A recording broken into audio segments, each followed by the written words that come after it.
Hello friends, আমি অচিন্তা। আমি চলে এসেছি নতুন ইউটিউব চ্যানেল টু সাইড কিচেনে। আমার সাথে একটা নতুন রেসিপি শেয়ার করব। সেটা হচ্ছে সিম ভর্তা বানিয়ে দেখাবো। তো সিম ভর্তা বানাতে কি কি উপকরণ লাগে আসুন দেখাই।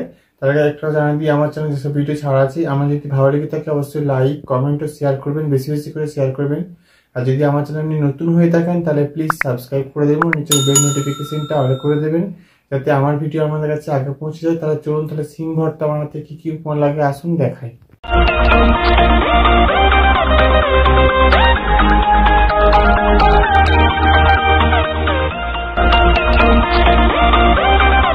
সিম ভর্তা বানাতে কি কি উপকরণ লাগে আসুন তাহলে দেখিয়ে দিই। এখানে আমি 4-5টার মতো গোটা সিম নিয়ে নিয়েছি। এখানে আমি টমেটো একটা গোটা নিয়ে নিয়েছি, দুটো কাঁচা শুকনো লঙ্কা নিয়ে নিয়েছি, 4-5টি রসুনের কোয়া নিয়ে নিয়েছি, এখানে সামান্য 1 চিমটে হলুদ গুঁড়ো নিয়েছি, সামান্য লবণ নিয়েছি, পরিমাণ মতো সরষের তেল নিয়েছি, আর দুটো পেঁয়াজকে ছোটো ছোটো করে কেটে নিয়েছি। চলুন তাহলে রেসিপিটা শুরু করি। গ্যাসটা তেলে কড়াটা বসিয়ে দিয়েছি, কড়াটা গরম হয়ে গেছে। এর মধ্যে আমি সামান্য তেল দিয়ে দেবো, সরষের তেল। এবার আমি শুকনো লঙ্কা দুটো ভেজে নেব। এবার আমি পেঁয়াজটা দিয়ে দেবো, ভালো করে নিয়ে ভেজে নেবো হালকা করে। পেঁয়াজ লঙ্কাটা ভাজা গেছে, এটা আমি এবার নামিয়ে নেব। এবার আমি কড়াইয়ের মধ্যে জল দিয়ে দেবো, জলটা গরম হয়ে গেছে। এর মধ্যে আমি এবার সিমগুলো ভাপিয়ে নেব। সিমগুলো দিয়ে দেবো, টমেটোটা দিয়ে দেবো, রসুনের কোয়াগুলো দিয়ে দেবো,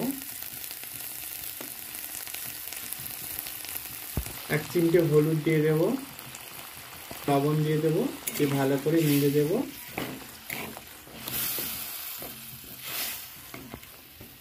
ভালো করে দিয়ে দিয়েছি সব একসাথে, ভালো করে 5 থেকে 10 মিনিট ভালো করে চাপা দিয়ে সেদ্ধ করে নেব। শুকনো লঙ্কাটা নুন দিয়ে ভালো করে মেখে নেব পেঁয়াজের সাথে, নাহলে লঙ্কাটা মিয়ে যাবে। এটা আমার 10 মিনিট হয়ে গেছে। আমি এবার ঢাকনাটা খুলে দেখে নেব, ভালো করে দেখে নেব আমার ভালোভাবে সেদ্ধ হয়ে গেছে। এটা আমি এবার নামিয়ে নেব। এবার আমি এগুলোকে ভালো করে হাতের সাহায্যে মেখে নেব, দানাগুলোকে ফেলে দেবো বেছে বেছে সিমের। ভালো করে মেখে নিয়েছি। এবার আমি পেঁয়াজ আর লঙ্কাটা যেটা মেখে রেখেছিলাম সেটা দিয়ে দেবো, ভালো করে মাখিয়ে নেব।